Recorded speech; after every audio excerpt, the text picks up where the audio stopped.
Sonpur block खलियापाली उच्च प्राथमिक विद्यालय रे बेटी बचाओ बेटी पढ़ाओ कन्या भ्रूण हत्या निराकरण उपर एक सचेतनता शोभायात्रा अनुष्ठित होइतिला।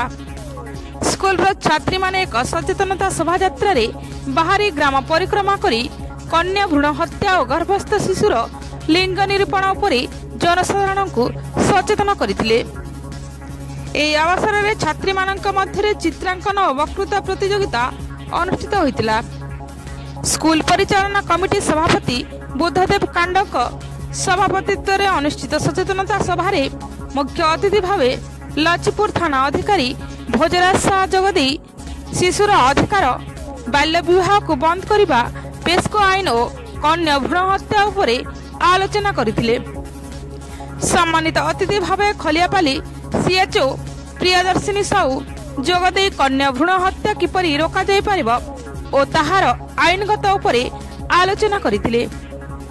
शिक्षयित्री विश्व विभूषिता पंडा 4टी शिशु अधिकार उपरे आलोचना करिथिले।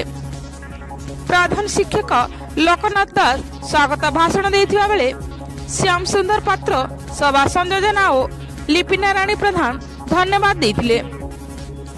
कार्यक्रम रे एएसआई कैलाश चंद्र साहू, कांस्टेबल सत्यवती बारिक उपस्थित थिले। ब्यूरो रिपोर्ट, तनुषण टीवी।